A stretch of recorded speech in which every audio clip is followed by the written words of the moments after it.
procurar, encontrar, amar a Cristo. Francisco Fausto. Segunda parte. Ao encontro de Cristo. Queremos ver Jesus. 1. Um itinerário feliz. A chegada. Nas páginas anteriores, viemos acompanhando a viagem dos magos. Vejamos como terminou. Após tão longa procura, após tantos obstáculos, Deus os levou até o seu Filho, Jesus, o Verbo encarnado. Depois dos pastores, eles foram os primeiros em toda a história dos homens a adorá-lo. O Evangelho conta que após a conversa com Herodes, que lhes indicou Belém como destino, puseram-se novamente a caminho, e a estrela que tinham visto no Oriente ia adiante deles, até que, chegando ao lugar onde estava o menino, parou. Ao ver a estrela, sentiram uma imensa alegria, e entrando na casa, viram o menino com Maria sua mãe. Prostrando-se, o adoraram. Esses versículos do Evangelho de Mateus são tocantes, pois contêm a maior expressão de alegria que se encontra na Bíblia. Os magos, diz literalmente o Evangelho, alegraram-se com uma alegria enorme e muito. Aos pés do menino, na casinha onde a Sagrada Família tinha conseguido instalar-se por uns tempos, eles adoram, agradecem, sorriem esfuziantes, não lhes cabe o coração no peito. São um retrato da sexta bem-aventurança. Felizes os que têm o coração puro, porque eles verão a Deus. Com a alegria do encontro com o Salvador, conservada ciosamente na alma, voltaram para casa. No percurso dos magos do Oriente, dizia o Papa Francisco, ali está simbolizado o destino de cada homem. A nossa vida é um caminhar, iluminados pelas luzes que clareiam a estrada, para encontrar a plenitude da verdade e do amor, que nós cristãos reconhecemos em Jesus, luz do mundo.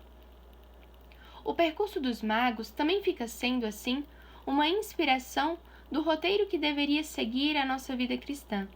Sobre esse itinerário cristão, vamos refletir nas meditações a seguir. Marcos de um itinerário. Comecemos com uma história que nos vai dar a pauta das próximas meditações. Corria o mês de maio do ano de 1933. Um jovem arquiteto de Madrid, Ricardo Fernandes Vallespín, acabava de conhecer casualmente um jovem padre de 31 anos na casa de um colega ao qual ajudava dando aulas particulares de cálculo. À noite desse dia, anotou na sua agenda: hoje conheci um sacerdote jovem e entusiasta, que não sei por que razão penso que vai ter uma grande influência na minha vida. Esse sacerdote era José Maria Escrivá, o fundador do Opus Dei.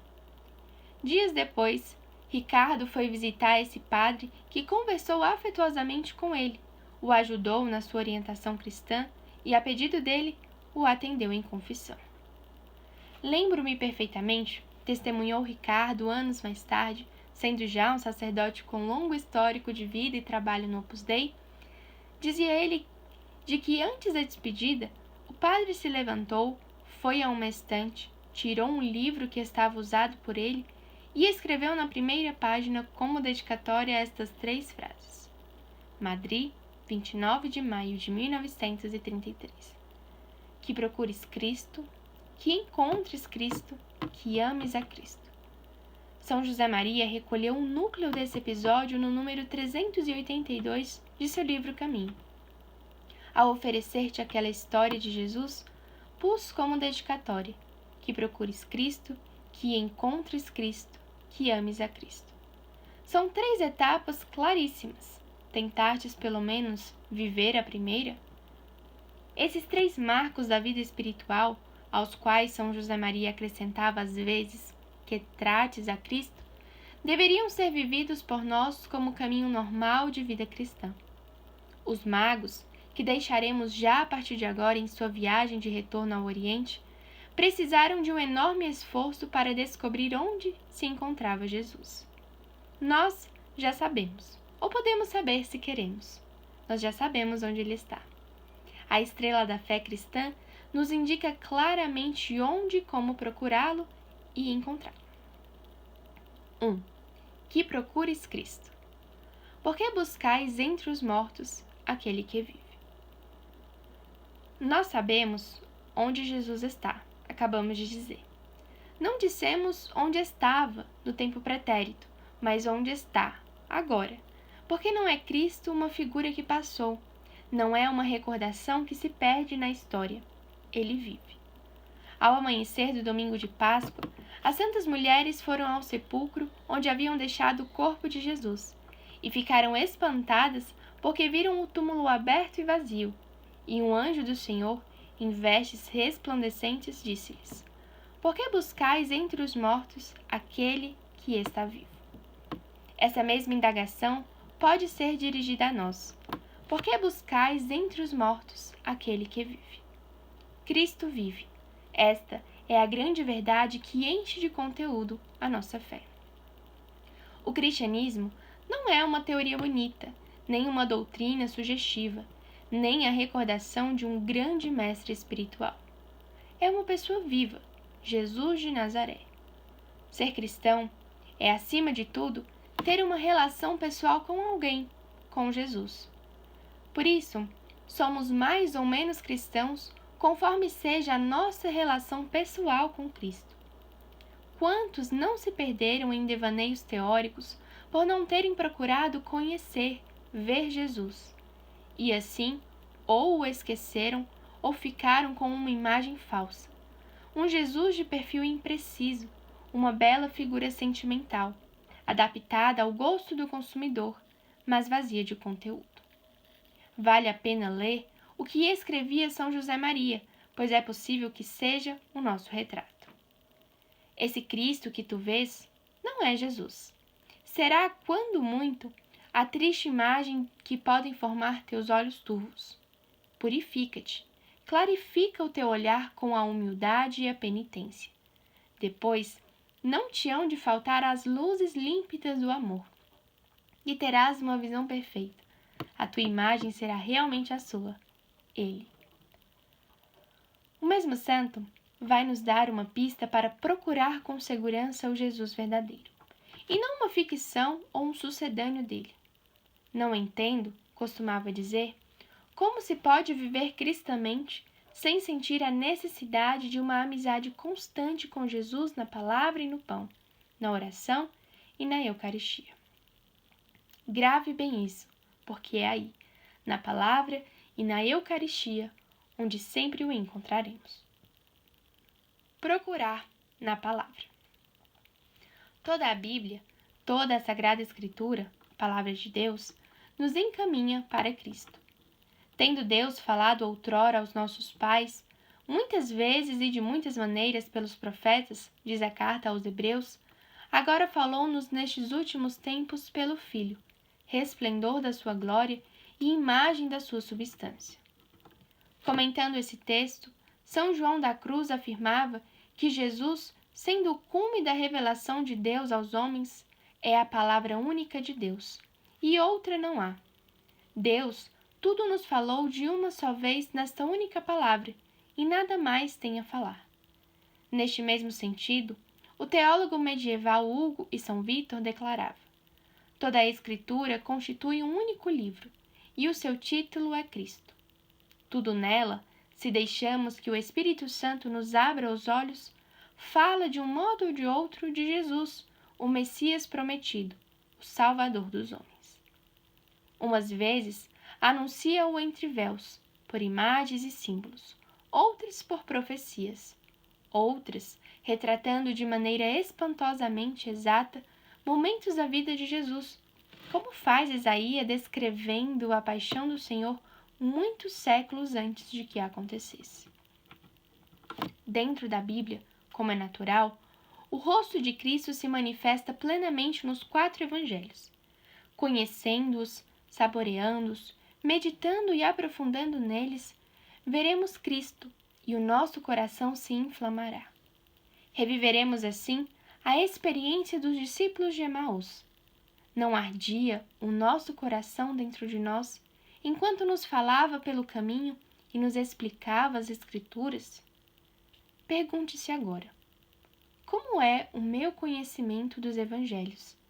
Deveria ser grande, minucioso, saboreado, profundo. Uma leitura diariamente aprofundada, num clima de reflexão e oração. Infelizmente, não é essa a atitude de muitos católicos. Falta o hábito daquilo de que os fiéis de tempos antigos chamavam Lectio Divina, a leitura orante. Todos os dias procuravam ler e meditar alguns trechos do Evangelho, perguntando-se: o que diz? O que me diz? O que vou responder a essas palavras que o Espírito Santo, autor principal e inspirador da Escritura Sagrada, me dirige pessoalmente? O Senhor chamou-nos, escreve São José Maria, para que o seguíssemos de perto, e nesse texto santo encontrarás a vida de Jesus, mas além disso, deves encontrar a tua própria vida. Esses minutos diários de leitura do Novo Testamento que te aconselhei, metendo-te e participando no conteúdo de cada cena, como um protagonista a mais, são para que encarnes, para que cumpras o Evangelho na tua vida. Não podemos contentar-nos com ter uma ideia geral do Espírito de Jesus, mas é preciso aprender dele pormenores e atitudes. Quando amamos uma pessoa, desejamos conhecer até os menores detalhes da sua existência, do seu caráter, para assim nos identificarmos a ela. É por isso que temos que meditar na história de Jesus Cristo, desde o seu nascimento num presépio até a sua morte e sua ressurreição. Veja o conselho prático que a esse respeito dava o Papa Francisco. Na presença de Deus, numa leitura tranquila do texto, é bom perguntar-se, por exemplo: Senhor, a mim, que me diz esse texto?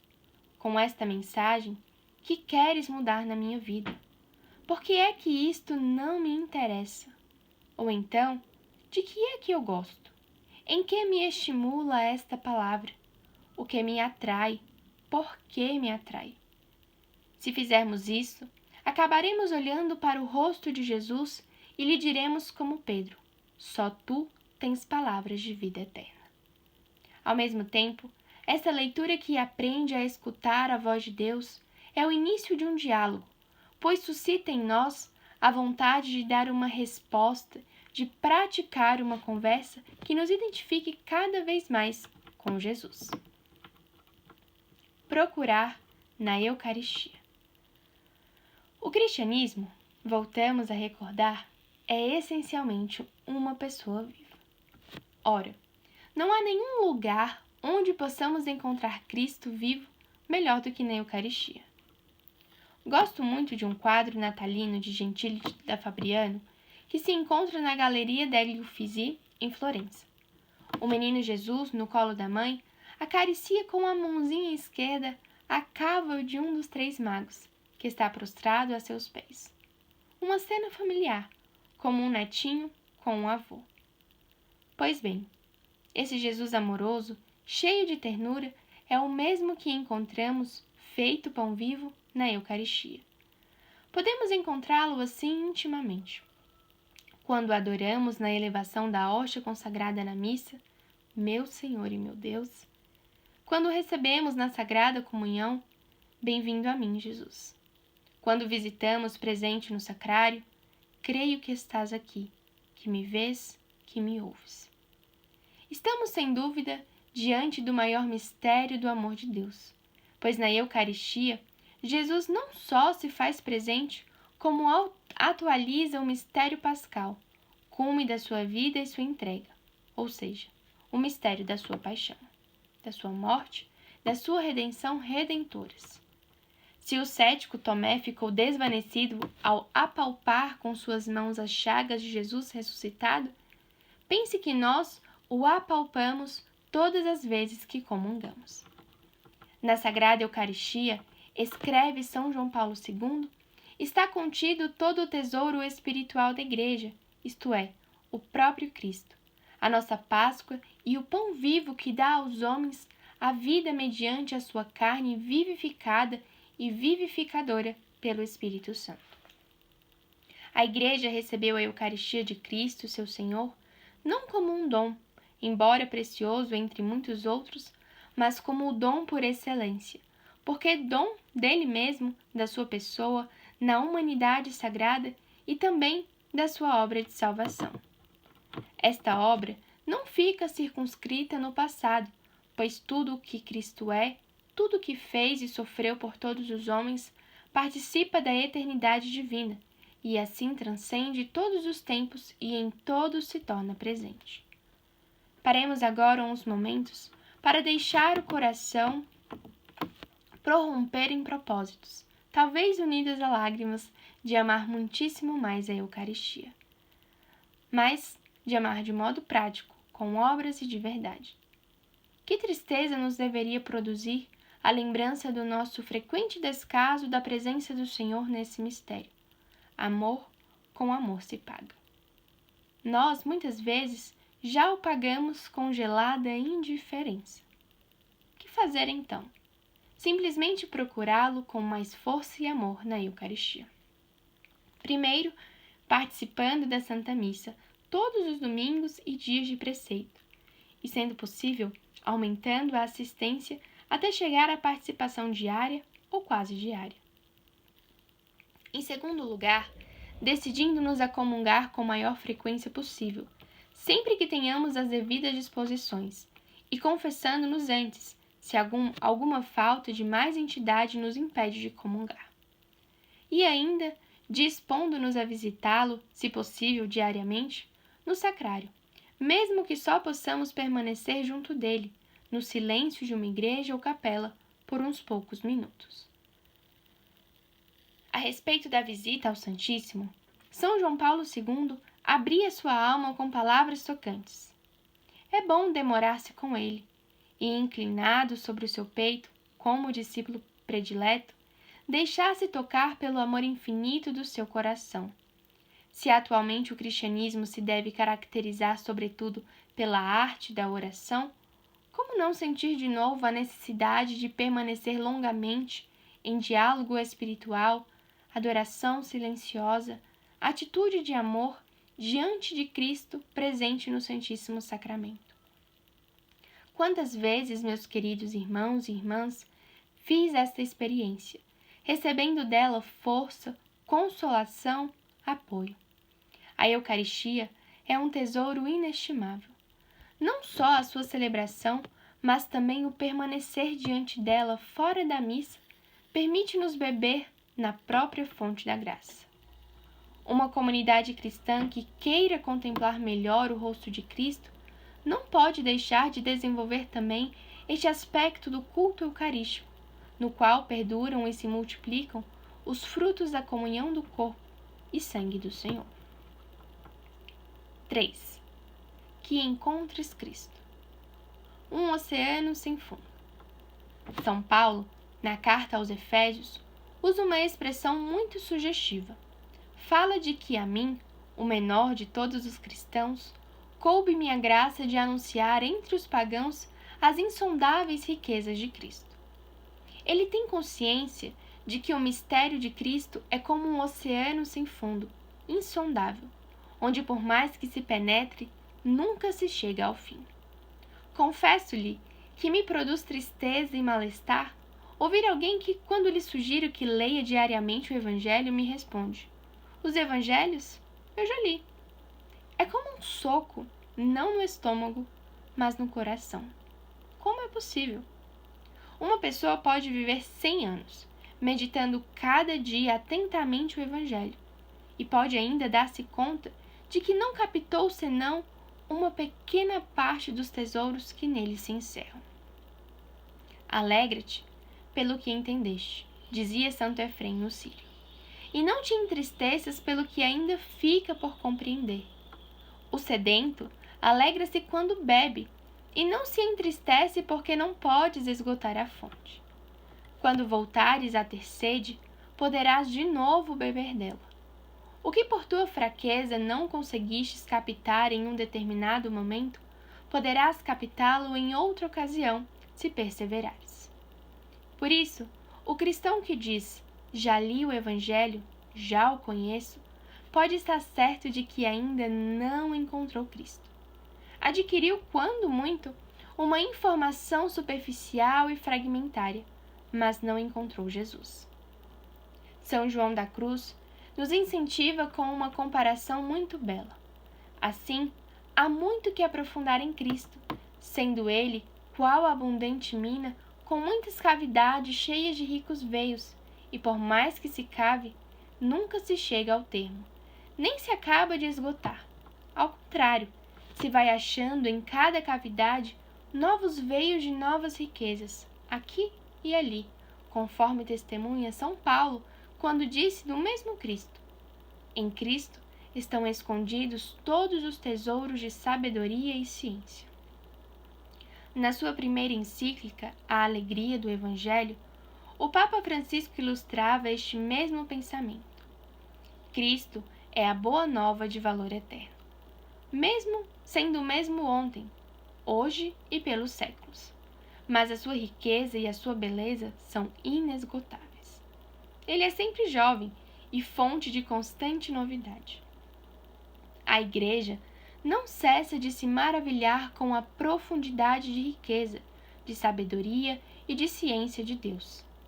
Sempre que procuramos voltar à fonte e recuperar o frescor original do Evangelho, despontam novas estradas. De que condições precisamos para encontrar cada vez mais as insondáveis riquezas de Cristo? Vou responder com palavras de São José Maria, já citadas nessas páginas. Purifica-te, clarifica o teu olhar com a humildade e a penitência. Depois, não te hão de faltar as luzes límpidas do amor, e terás uma visão perfeita. Sobre a base da fé, que é o alicerce imprescindível, fazem-nos falta, portanto, duas coisas: purificar-nos, procurar limpar o nosso coração, clarificar o nosso olhar espiritual com a humildade e a penitência.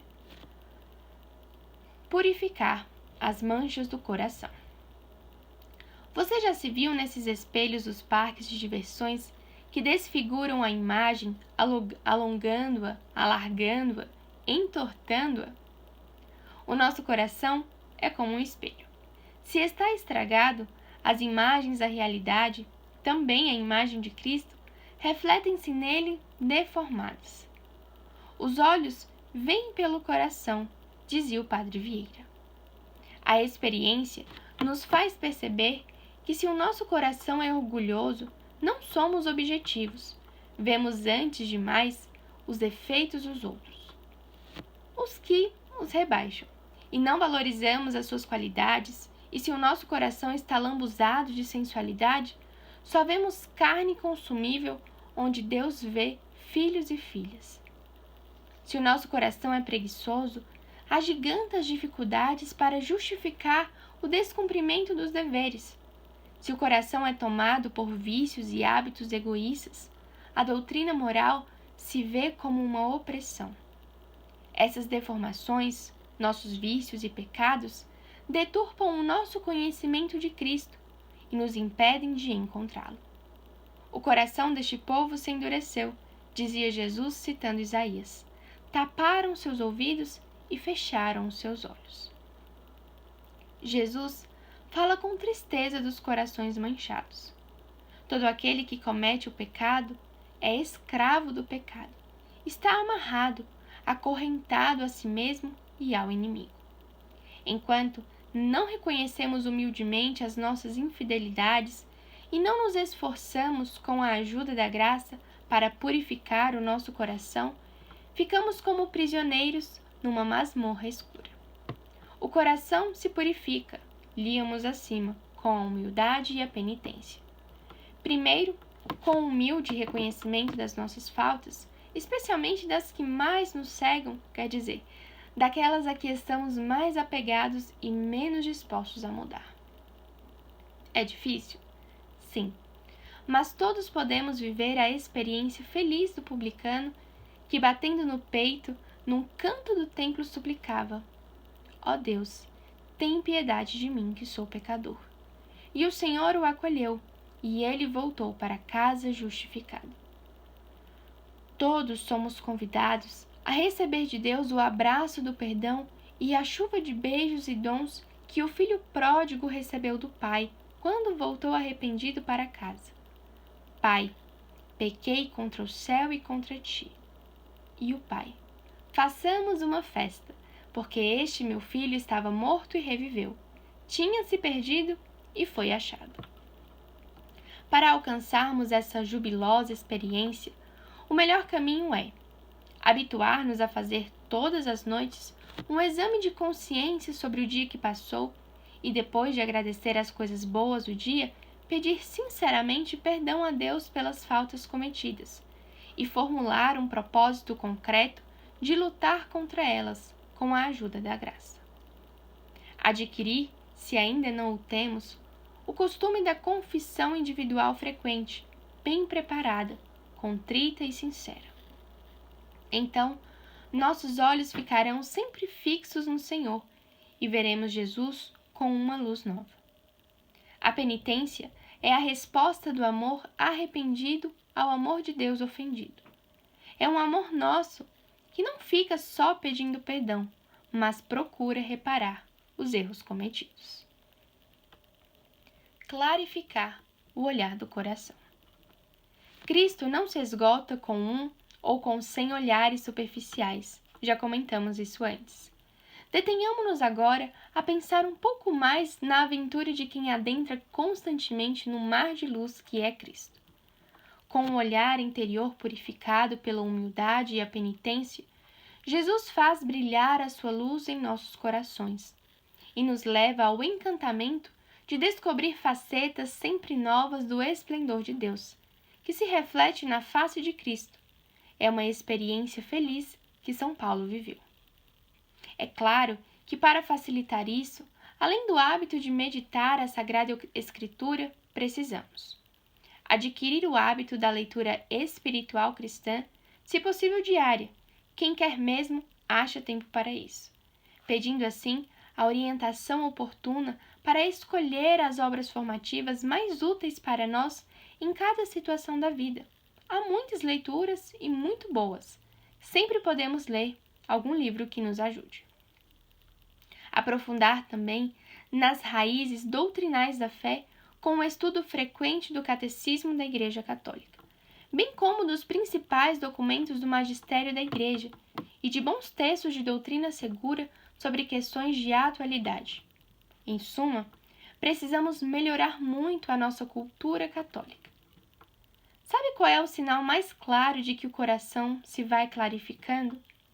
A alegria das descobertas, o entusiasmo de descobrirmos, dentro do tesouro da verdade cristã, riquezas nunca dantes imaginadas, respostas luminosas, ideias cativantes, verdades ainda não compreendidas. É, como dizem alguns, a alegria de descobrir novos Mediterrâneos.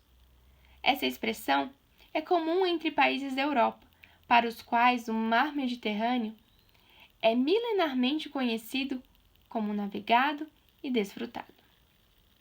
Descobrir um novo Mediterrâneo significa, por isso, encontrar inesperadamente, pelo sopro do Espírito Santo, um significado inédito, fantástico, em algo que já conhecíamos, talvez de cor, que até comentávamos e ensinávamos.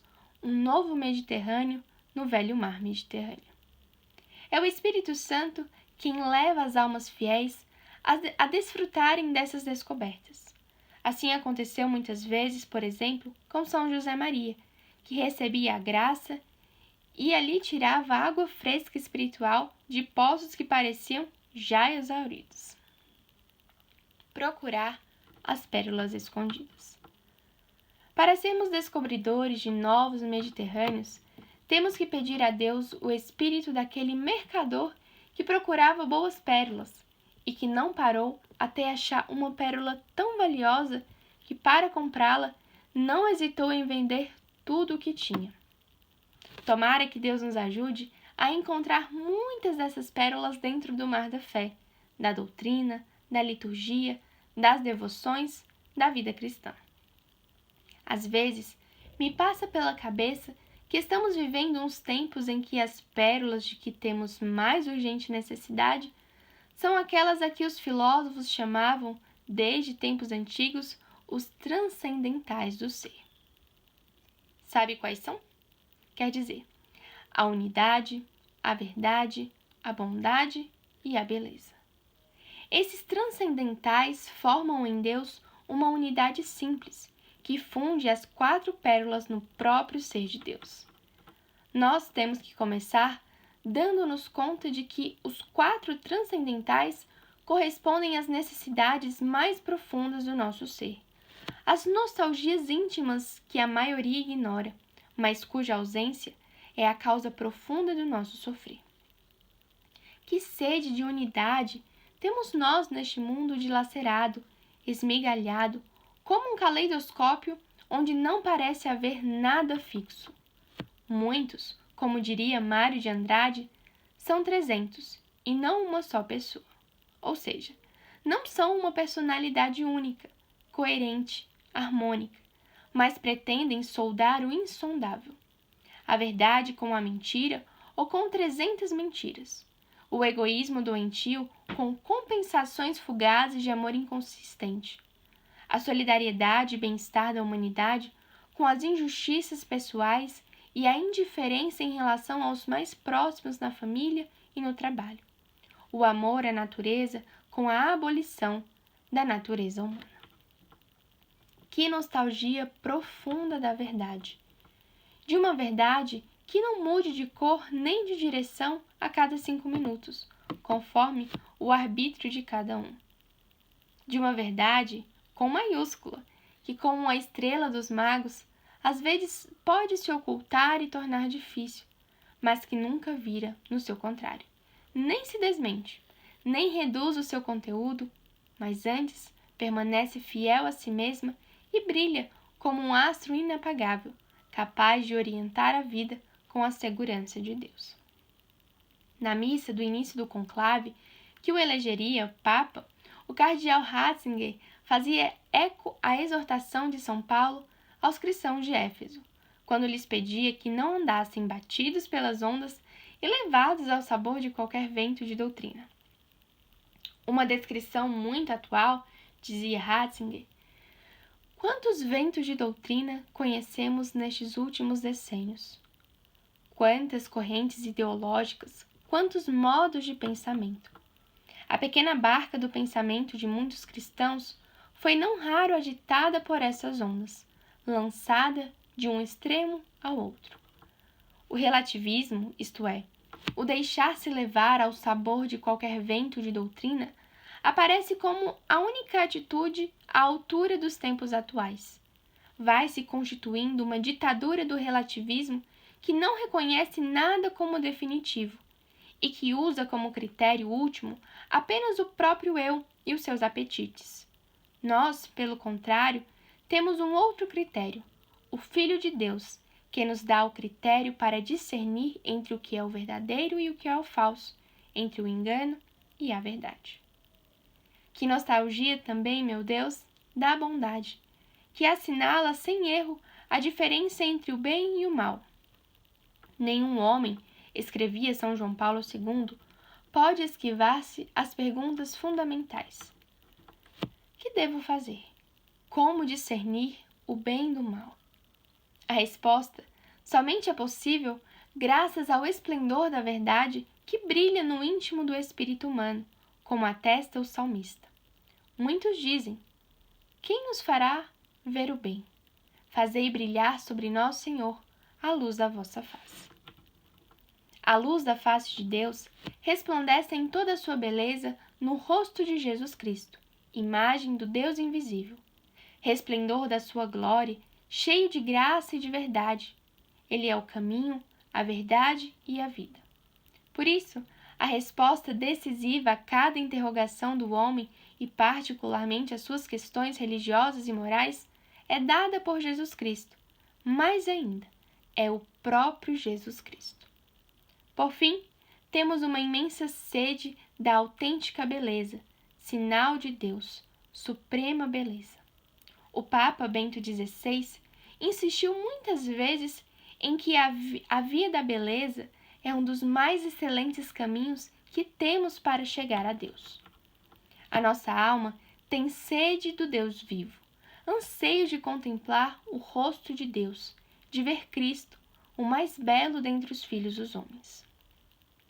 Um dos sinais mais evidentes da negação do rosto de Deus numa cultura é a exaltação cada vez maior do feio, do sujo, do repulsivo, do caricato, do disparato. Na música, na pintura, na literatura, no teatro, no cinema. Deus não está lá onde impera a estética do banheiro público. Quando Deus, a beleza por essência, da qual participam todas as coisas belas, quando Deus é expulso da escola, das leis, da mídia e de seus múltiplos braços, como os adeus em Durga, perde-se um dos caminhos mais límpidos que existem para encontrar Jesus. A exclusão dos transcendentais talvez seja o sinal mais evidente da exclusão de Deus. Mas precisamente por isso, constitui a maior carência, a maior fome de que o mundo padece, ainda que a imensa maioria não a sinta de modo explícito. Muitos corações cansados, traídos, decepcionados, estão gritando com grandes vozes silenciosas o que pedia um grupo de pagãos no dia da entrada de Cristo em Jerusalém. Queremos ver Jesus. 1. Que ames a Cristo. Ele nos amou primeiro. Há umas palavras de São José Maria que eu desejaria manter sempre gravadas no meu coração e gostaria que se gravassem na alma de muitos cristãos. Estar com Cristo é estar seguro. Poder se olhar em Cristo é poder ser cada dia melhor. Tratar Cristo é necessariamente amar a Cristo. E amar a Cristo é garantir a felicidade. Nas páginas anteriores, refletimos sobre as frases que procures Cristo e encontres Cristo. Restam-nos umas últimas considerações a fazer sobre o terceiro item da trilogia que orienta essa segunda parte, que ames a Cristo. Muito sobre o amor a Cristo já foi visto até aqui, mas há um ponto que é preciso colocar em destaque, e é este. O mais importante no amor de Cristo não é o amor que nós lhe damos, mas o amor que Ele nos dá. Nas palavras da despedida de Jesus, conversando com os apóstolos na última ceia, há muitas frases impagáveis. Jesus despede-se deles e fala claramente que será entregue, esquecido, abandonado, traído, torturado e morto.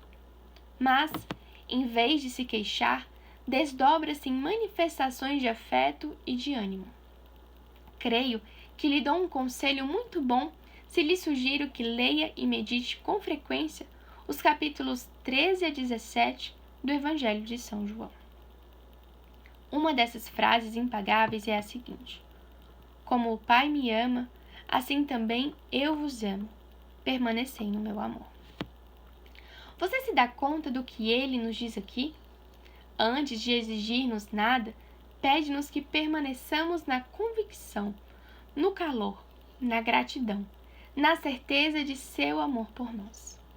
São João, que sabia disso, começa seu relato da última ceia com essas palavras: sabendo Jesus que chegara a sua hora de passar deste mundo ao Pai, tendo amado os seus que estavam no mundo, amou-os até o extremo.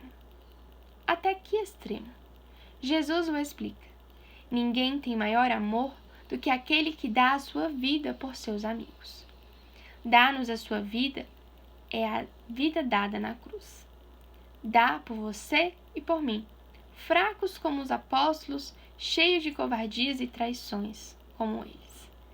Quando pensamos nisso, entendemos o que afirmava um pregador. Nós, com Cristo, podemos fazer o que quisermos, esquecê-lo, ofendê-lo, renegá-lo, crucificá-lo de novo. Mas há uma única coisa que não podemos fazer: conseguir que ele não nos ame. Os primeiros cristãos tinham viva consciência disso. Veja, senão as seguintes expressões com que a manifestam. São Paulo. A minha vida presente na carne, eu a vivo na fé no Filho de Deus, que me amou e se entregou a si mesmo por mim. São João. Aquele que não ama não conhece a Deus, porque Deus é amor. Nisto consiste o amor. Não em termos nós amado a Deus, mas em ter-nos Ele amado primeiro, e enviado seu Filho para expiar nossos pecados. São Pedro. São Pedro, escrevendo aos fiéis perseguidos, depois de louvar a alegria que eles mantêm, apesar das aflições, fala de Cristo. A esse Jesus diz: Vós o amais sem o terdes visto, credes nele sem o verdes ainda, e isto é para vós a fonte de uma alegria inefável e gloriosa. Aí está o verdadeiro motor da vida cristã, das nossas lutas, das nossas boas ações, da nossa fortaleza, do nosso arrependimento e da nossa confiança. O único motor é o amor. São Paulo o resume assim: o amor de Cristo nos constrange, é Ele que nos impele. Diante disso, que faremos nós para sermos menos indignos desse amor? Há duas respostas importantes que Cristo nos dá na última ceia. Ele espera de nós que sejamos seus amigos e que façamos a vontade de Deus. Eu vos chamei amigos. Na Santa Ceia, Jesus, depois de dizer aos apóstolos: como o Pai me ama, assim também eu vos amo, esclarece o tipo de amor que deseja. Já não vos chamo servos, porque o servo não sabe o que faz o seu senhor, mas chamei-vos amigos, porque vos dei a conhecer tudo quanto ouvi de meu Pai. Jesus abriu-se totalmente a nós. Até mesmo seu coração chagado ficou fisicamente aberto na cruz. E ele deseja achar em nós corações totalmente abertos a ele, ou seja, achar em nós amigos, com todas as qualidades da amizade: amor, confiança, sinceridade, sacrifício, lealdade. Você se lembra dos fatos que precederam a ressurreição de Lázaro?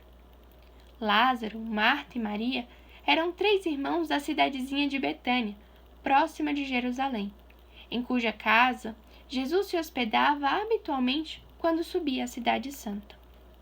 Naquela casa, junto desses 3 amigos, ele achava um lar. São Lucas expressa a bem familiaridade que reinava naquela família. Focaliza Jesus que fala, Maria que o escuta sentada a seus pés e Marta, nervosa com a lida da casa, reclamando com Jesus: Senhor, não te importas que minha irmã me deixe sozinha com todo o serviço? Que confiança! Passado um tempo, Lázaro, provavelmente o caçula, adoeceu gravemente.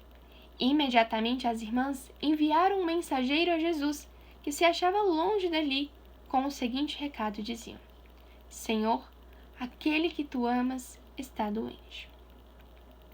Acho esse brevíssimo recado comovente. Não explicam nada, não pedem nada. Basta-lhes dizer a Jesus que aquele que tu amas está doente. Estava tudo dito. Que certeza tinham da amizade de Cristo? Poucos dias depois, Jesus realizou seu maior milagre, a ressurreição de Lázaro. Na missa do início do seu pontificado, em 24 de abril de 2005, Bento XVI dizia: Só quando encontramos em Cristo o Deus vivo, conhecemos o que é a vida. Cada um de nós é querido, cada um de nós é amado, cada um é necessário. Não há nada mais belo do que ser alcançados, surpreendidos por Cristo. Não há nada de mais belo do que conhecê-lo e comunicar com os outros a sua amizade. Quem faz entrar Cristo em si, nada perde, nada, absolutamente nada daquilo que torna a vida livre, bela e grande. Não. Só nesta amizade se abrem de par em par as portas da vida. Só nesta amizade se abrem realmente as grandes potencialidades da condição humana. Só nesta amizade experimentamos o que é belo e o que liberta. Está compreendendo por que dizemos que ser cristão é, acima de tudo, ser amigo de Cristo? Da parte dele, a amizade está garantida. Isso permitia a Santa Teresa d'Ávila definir com toda a simplicidade que a oração mental não é, em meu entender, senão uma relação íntima de amizade, em que muitas vezes nos entretemos a sós com aquele que sabemos que nos ama. Essa certeza de ser amada, essa confiança, levava Santa Teresa a familiaridades que para nós seriam chocantes. Assim aconteceu, por exemplo, que quando num certo dia se queixava a Jesus de ter que padecer tantas dificuldades, ele lhe teria respondido: Teresa, é assim que eu trato meus amigos. E ela, com a franqueza da amizade, por isso tens tão poucos. Quando nos esforçamos por viver vida de fé e de oração, quando procuramos Jesus e o encontramos, como lembrávamos acima, o dia inteiro pode se transformar num diálogo de amigos entre ele e nós. Lembro que me contaram há um tempo o caso de um menino de 9 ou 10 anos que, passando férias na praia, depois da missa e do café da manhã, foi nadar e falou assim com Jesus, que acabava de receber na comunhão: Olha, Jesus, agora nós dois vamos mergulhar no mar. Você irá comigo, e será como se fosse num submarino. Quantas mulheres e homens comuns, cristãos com defeitos como nós, mas cheios de fé e de amor, não falam muitas vezes ao dia com um grande amigo que nunca atraiçoa. Jesus, dizem-lhes, agora nós vamos sair à rua e pegaremos juntos o ônibus. Jesus, vamos começar a trabalhar. Me ajuda a fazer um trabalho bem feito, que te agrade.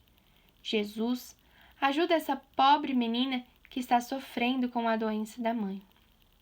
Jesus, dá-me paciência para não me irritar com o chefe. Jesus, faz com que esqueça o mau humor ao chegar em casa e dá-me um belo sorriso para minha mulher, para o meu marido.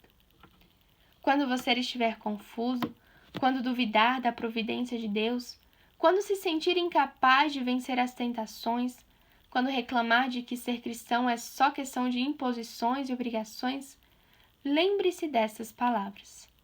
Jesus é teu amigo. O amigo. Com coração de carne como o teu. Com olhos de olhar amabilíssimo que choraram por Lázaro. E tanto como Lázaro te ama a ti. E diga-lhe então: como te fazes compreender, Senhor? Como te fazes amar? Tu te mostras como nós em tudo, menos no pecado, para que saibamos palpavelmente que contigo podemos vencer as nossas más inclinações, as nossas culpas. Que importância tem o cansaço, a fome, a sede, as lágrimas? Cristo cansou-se, passou fome, teve sede, chorou. O que importa é a luta, uma luta amável, porque o Senhor permanece sempre ao nosso lado, para cumprir a vontade do Pai, que está nos céus. Se me amais, guardareis meus mandamentos. Este é um segundo amor que Jesus espera de nós. A que mandamentos ele se refere com essas palavras? Escutemos a resposta que ele nos dá. Em primeiro lugar, o primeiro de todos os mandamentos é este: amarás o Senhor teu Deus com todo o teu coração, com toda a tua alma, com toda a tua mente e com todas as tuas forças. Quando lemos o Evangelho, percebemos que o amor ao Pai, o amor à vontade do Pai, era a chama ardente da alma de Jesus. Eu vim lançar fogo à terra, e que quero, oxalá já ardesse. Ansiava cumprir a missão salvadora dada pelo Pai. Abá, Pai. Pai muito querido. Essa era a forma que ele tinha de se dirigir a Deus, e que nós também devemos nos referir a ele assim, pois somos seus irmãos. Pai nosso, vosso Pai vê, vosso Pai sabe, vosso Pai cuida. São expressões contínuas no ensinamento de Cristo, cheias de ternura. A pessoa que não vibra de agradecimento ao pensar na grandeza dessa filiação não sabe o que é ser cristão. O segundo mandamento é este: amarás a teu próximo como a ti mesmo. Maior do que estes, não há nenhum mandamento. O que Jesus manda, o que nos pede, enfim, resume-se na palavra amar. Quer que a nossa vida, com a ajuda dele, com a graça do Espírito Santo que nos envia, seja uma história de amor. Antes de mais nada, amar a Deus como filhos muito queridos. Esta é a identidade do cristão: ser filho de Deus, amar a Deus com um carinho filial, que tem por modelo o amor de Jesus pelo Pai. O próprio Pai vos ama, ele nos insiste, porque vós me amastes e crestes que saí de Deus. A certeza dessa filiação sobrenatural, fruto da graça do Espírito Santo na alma, deu-lhes o poder de se tomarem filhos de Deus. Enchia de gozo os primeiros cristãos. Com que entusiasmo São João fala dela. Considerai com que amor nos amou o Pai, para que sejamos chamados filhos de Deus, e nós o somos. Caríssimos, desde agora somos filhos de Deus. Ao lado do amor filial a Deus, inseparavelmente unido a Ele, está o amor ao próximo. Preste atenção a um detalhe que focalizaremos a seguir. Quando Jesus fala do mandamento do amor fraterno, faz questão de dizer que não é um amor qualquer, e por isso usa 2 vezes a palavra como. Amarás o teu próximo como a ti mesmo. Este é o meu mandamento. Amai-vos uns aos outros como eu vos tenho amado. Ninguém tem maior amor do que aquele que dá a vida por seus amigos. Esses 2 como nos fazem ver claro. Por um lado, dizem-nos que o amor cristão não pode ser autista. Não podemos viver voltados para nós mesmos, contemplando-nos constantemente num espelho como a bruxa da Branca de Neve e perguntando-nos: sou bom? Estou melhor?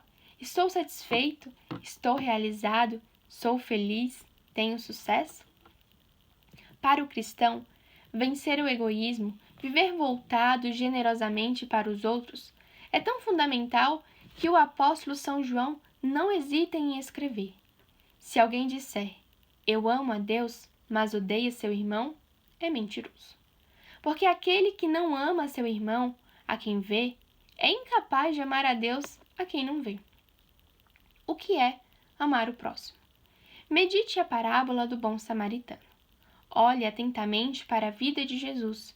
Fixe o olhar na sua solicitude, na sua misericórdia, na sua compreensão, na fé que infunde, na esperança que acalenta, no amor que irradia, na sua plena dedicação a todos, na incansável ânsia de fazer o bem, de difundir a luz da verdade, de abençoar, de perdoar, de recuperar os que se tinham extraviado, de dar de comer aos que têm fome, de tratar com carinho e remediar os doentes e os pobres, de levar as almas ao arrependimento e ao amor do Pai.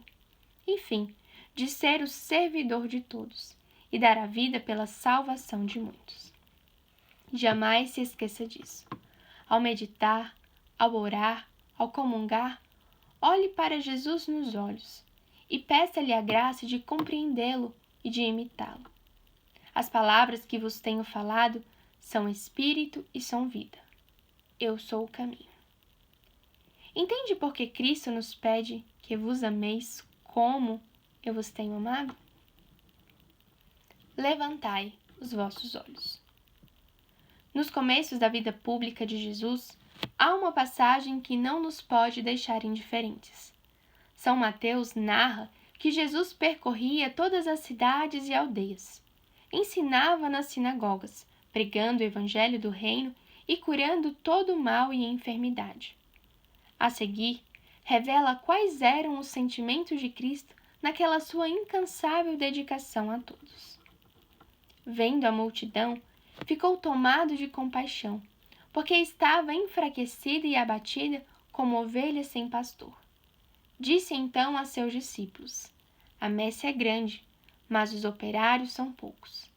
Pedi, pois, ao Senhor da messe que envie operários à sua seara.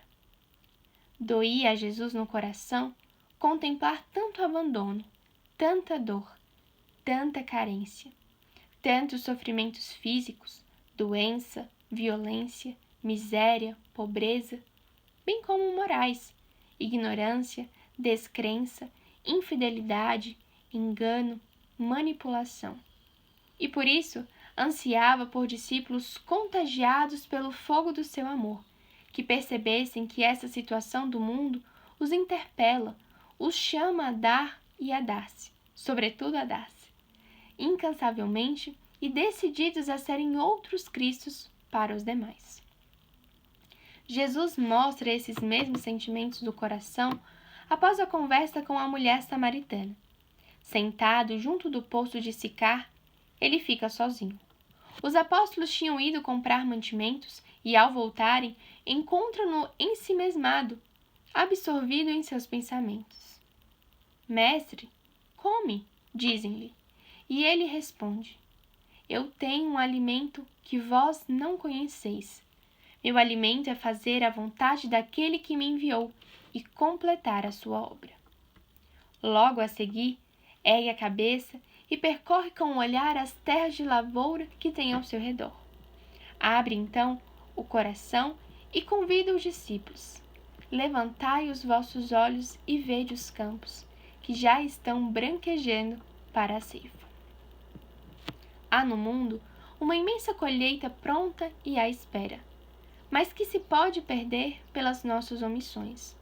Os campos são os homens e mulheres, jovens e velhos, sãos e doentes, cultos e incultos, que no mundo padecem necessidade de pão cotidiano e de Deus, pois são literalmente ovelhas sem pastor. Não têm luz, não têm orientação, são vítimas dos abusos do materialismo, da ganância que explora, da infâmia das drogas, da ignorância religiosa, a carência da verdade que lhes deveriam ter ensinado e não lhe ensinaram, bem como das propagandas ideológicas que parecem cozinhadas no forno do pai da mentira. Que faremos nós para levar o amor, o auxílio, a verdade, a caridade de Cristo a esse mundo que gira sem rumo e enche milhões de vidas de vazio e decepção? Lembro que em maio de 1974, São José Maria, reunido em São Paulo com muitos estudantes, os incentivava, à imitação de Jesus, a levantarem os olhos. As pessoas, dizia-lhes, estão tristes. Fazem muito barulho, cantam, dançam, gritam, mas soluçam. No fundo do coração só tem lágrimas, não são felizes, são desgraçados. E os exortava a levar a todos a alegria de Cristo. Muitos encontram-se, como dizia de si mesmo Gustavo Corsão, antes de sua conversão, numa encruzilhada como quem tivesse feito uma caminhada fatigante por estradas de pedra e lama, e se visse cair a tarde chuvosa diante de uma divergência de caminhos que não iam ter a nenhum lugar. Muitos anos atrás, São José Maria tinha dado um diagnóstico, que continua sendo válido agora, e o será enquanto o mundo for mundo. Um segredo em voz alta. Estas crises mundiais são crises de santos. Deus quer um punhado de homens seus em cada atividade humana. Depois, a paz de Cristo no reino de Cristo. Depois do que estivemos meditando nessas páginas, você não se anima a acolher essa interpelação divina, o apelo que Jesus nos faz a todos? Eu vos escolhi e vos destinei para que deis frutos e um fruto que permaneça. Se você quiser encontrar a resposta definitiva que faça sorrir Jesus, seu amigo, penso que uma boa solução será aplicar a si mesmo o pensamento com que o livro Caminho começa e que já ajudou muitas mulheres e homens a dar uma virada decisiva às suas vidas. Um pensamento com que nós vamos terminar este livro. Que a tua vida não seja uma vida estéril. Sê útil, deixa rasto. Ilumina com o resplendor da tua fé e do teu amor. Apaga com a tua vida de apóstolo, o rasto viscoso e sujo que deixaram os semeadores impuros do ódio. E incendeia todos os caminhos da terra com o fogo de Cristo que levas no coração.